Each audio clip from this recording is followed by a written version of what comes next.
This is some of the examples of what I did yesterday in experimenting with this ZX machine. I used a lot of different materials, exploring the possibilities, and both in embossing as well as cutting.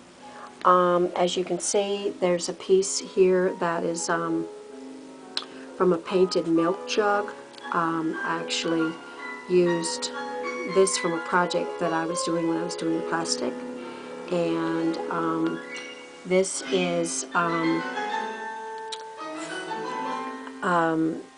foam. This is embossed fun foam, and you can create some incredible impressions with fun foam.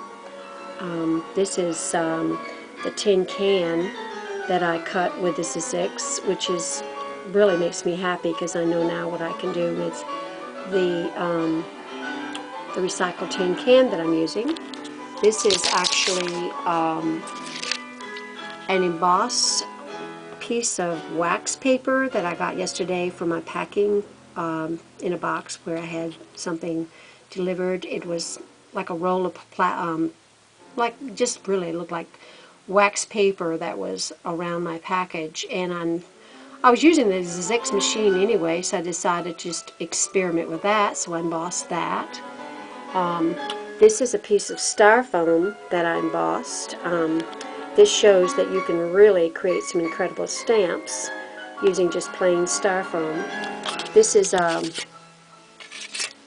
actually a cut beer can, and this is exciting because my husband actually has a beer can collection, has said that I can use his beer cans to do vintage beer can jewelry, so I'm really excited about that. This is actually fabric, and this was neat because I do a lot of applique, and I discovering that I can actually cut fabric was an interesting and wonderful idea and opens up a whole new world. This is embossed tinfoil. This is cool because this shows that you can make some really cool, altered and aged jewelry pieces using tinfoil, which I already do anyway. This is actually cut cardboard. This is just cut corrugated cardboard, again using recycled materials. This is etched cardboard. I mean etched copper, and this is using one of the texture plates that I have with this ZX machine. And this is plastic, which really is neat because this means that you can make your own stencils. I don't know if you can see it or not. There you go. This is actually a neat thing because you can actually do your own stencils. Because this is actually plastic from the packing that the ZX machine came in. So again, using recycled materials to make your own stencils. And of course, you can also do plastic shapes. Okay, plastic shapes. This is an opportunity for creating jewelry out of plastic. I'm planning to do some melted plastic jewelry using these shapes. And let's see what else. This is actually using the fun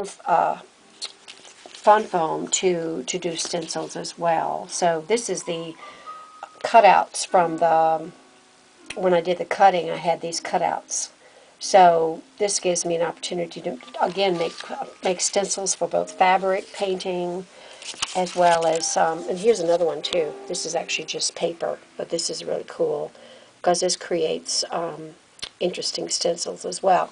So I was very pleased. Now, the other thing is that I did not have the two pieces that goes with the ZX machine, and so I experimented with alternatives. The alternative I actually came up with is, instead of using the two plates, I didn't have any I didn't have the rubber plate, so I actually used, and this is an alternative, you can actually use fun foam sheets to instead of the rubber, although I did purchase the rubber and it's on its way. But this is an alternative. You don't have rubber. You can actually use fun foam, which is, again, something that I just experimented with.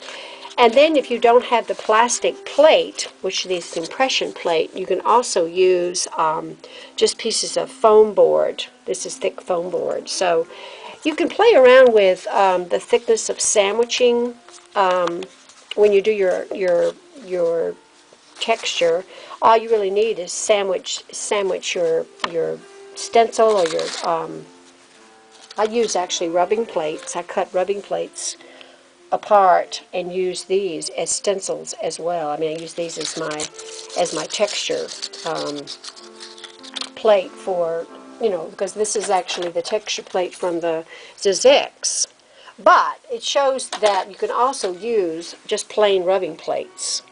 So if you use rubbing plates and you sandwich in the right way, if you put a good sandwich together and you get, lots of pressure on the rubbing plate, it's the same thing as using the Zizix rubbing plate. So I'm very happy with my experiment. I really, when I first started, was not aware of exactly how to use the machine. It was a little scary because when I first started, I was afraid of, the pressure when you put something in the roller. It looks like it's not going to go through, and I was afraid I'd break it. But it's pretty sturdy. And the other thing that's sturdy, which is something that I just kind of found out by accident, is that this is a very sturdy plastic. I'm not sure what it's made out of, but evidently it's very sturdy, so it's not going to break.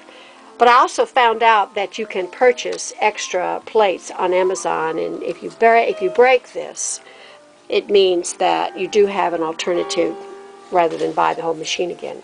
So you can get parts. And there's also really good websites for the Zizix. They have really good websites. Plus YouTubes. I watched a lot of YouTubes. I'm going to be posting some of the links that I found for Zizix that might be helpful for people who are just starting. And I'm also going to be putting up some photos of and showing some movies or videos of some of the things that I make with the material that I'm creating with the Zizix. So I will return.